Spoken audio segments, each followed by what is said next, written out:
Bismillahirrahmanirrahim. Assalamualaikum warahmatullahi wabarakatuh.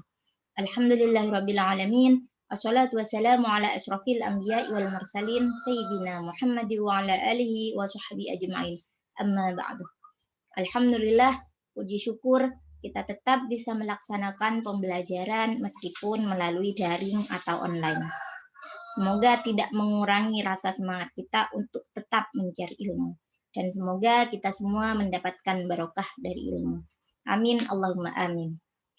Dalam mata kuliah Sistem Ekonomi Islam dikenal bahasan tentang konsep dasar sistem ekonomi Indonesia. Sistem ekonomi Indonesia. Apa saja ciri-ciri dari sistem ekonomi Indonesia? Yang pertama yaitu sesuai dengan ideologi bangsa. Jadi sistemnya harus sesuai dengan ideologi bangsa.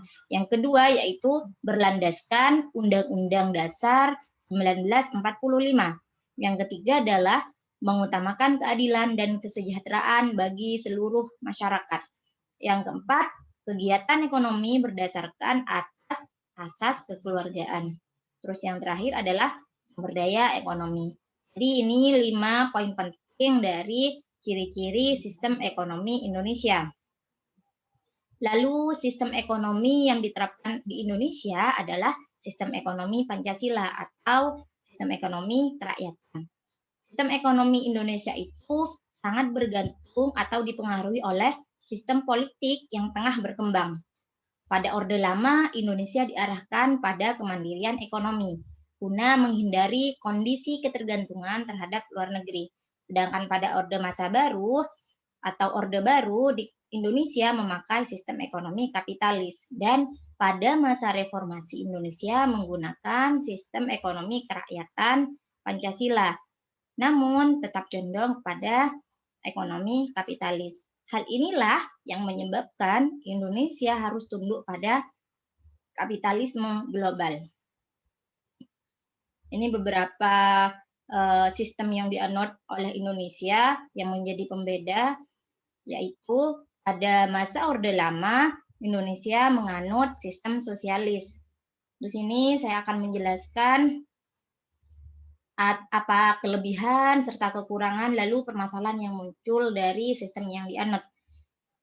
Dari sistem ekonomi sosialis, kelebihannya adalah adanya kepercayaan diri bangsa Indonesia akan kekuatan yang dimilikinya, yaitu kemandirian ekonomi. Terus kekurangannya apa? Kurang diminatinya Indonesia sebagai tempat investasi asing. Kenapa kurang diminati? Karena menggunakan sistem ekonomi sosialis yang mengacu pada kemandirian ekonomi. Lalu apa permasalahan yang muncul atau permasalahan yang timbul? Penyatuan semua mata uang dan diterbitkan uang baru. Jadi diterbitkan uang baru, permasalahan yang muncul ketika menganut sistem ekonomi sosialis. Lalu yang kedua adalah pada masa Orde Baru. Sistem ekonomi di Indonesia lebih condong kepada sistem ekonomi kapitalis. Apa kelebihannya?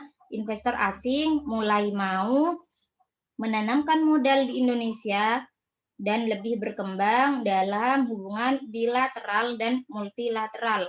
Jadi investor asing bisa masuk dan menanamkan modal di Indonesia, itu kelebihannya. Lalu kekurangannya apa? Pembangunan ekonomi sangat tergantung kepada utang luar negeri, lalu bertambahnya kesenjangan sosial karena perbedaan pendapatan yang tidak merata antara kaya dan si miskin. Kenapa begitu? Karena menganut sistem ekonomi kapitalis yang pada hal ini yang kaya semakin kaya, yang miskin semakin miskin, seperti itu. Lalu apa permasalahan yang akan timbul? Permasalahan yang timbul yaitu dari masa ini muncullah budaya KKN yang hingga kini makin meluas dan juga masa krisis multidimensi yang dimulai dari devaluasi nilai Thailand dan peso Filipina yang merambat hingga negara Asia, termasuk di Indonesia. Lalu pada masa Orde Reformasi, apa yang dianut oleh Indonesia? Sistem yang dianut adalah sistem kerakyatan, namun tetap lebih condong kepada arah kapitalistik dengan ideologi liberalisme. Apa kelebihan dari Orde Reformasi ini yang menganut sistem ekonomi kerakyatan? Kelebihannya adalah persaingan usaha yang terbuka, jadi bebas. Persaingan usahanya bebas karena menganut sistem ekonomi kerakyatan atau Pancasila. Lalu apa kekurangannya? Maraknya kenaikan harga pokok karena faktor kesepakatan multilateral dan kondisi pasar dunia. Jadi kenaikan harga semakin marak ketika menggunakan sistem ekonomi kerakyatan Pancasila ini. Lalu apa permasalahan yang akan timbul? Permasalahan yang akan timbul adalah permasalahan yang timbul pada sistem ekonomi di era reformasi adalah perdagangan bebas negara ASEAN. Jadi perdagangan bebas negara ASEAN ini muncul ketika menganut sistem ekonomi kerakyatan Pancasila. Jadi itu beberapa kelemahan, kelebihan, serta permasalahan yang timbul dari sistem yang dianut mulai dari Orde Lama, Orde Baru, sampai Orde Reformasi. Selanjutnya, dalam sistem ekonomi Pancasila itu yang dianut oleh yang sekarang dianut oleh Indonesia, pemerintah dan masyarakat memihak pada kepentingan ekonomi rakyat, sehingga terwujud kemerataan sosial dalam kemakmuran dan kesejahteraan.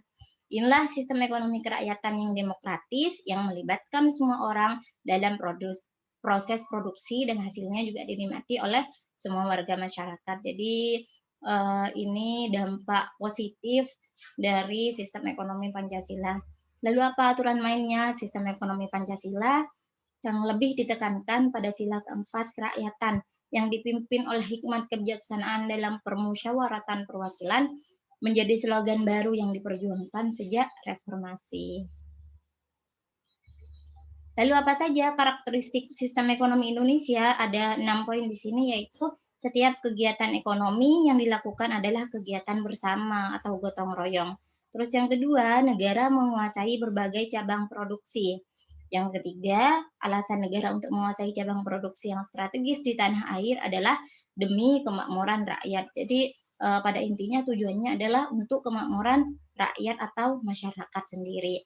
Terus yang keempat, terdapat beberapa komponen sistem ekonomi campuran yang diterapkan pada sistem ekonomi Pancasila. Ada juga beberapa sistem ekonomi campuran komponennya yang masuk dalam sistem ekonomi Pancasila. Yang kelima adalah kegiatan ekonomi yang dilakukan oleh negara dan masyarakat harus kontinu atau berkesinambungan dan ramah lingkungan. Yang keenam, pemerintah Indonesia juga berhak mengawasi kegiatan yang dilakukan oleh pihak swasta secara umum agar apa? Agar terhindar dari praktek penipuan, monopoli, dan mafia perdagangan.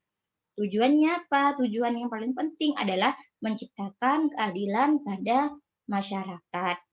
Jadi ini yang bisa saya sampaikan dalam pertemuan yang membahas tentang konsep dasar sistem ekonomi Indonesia.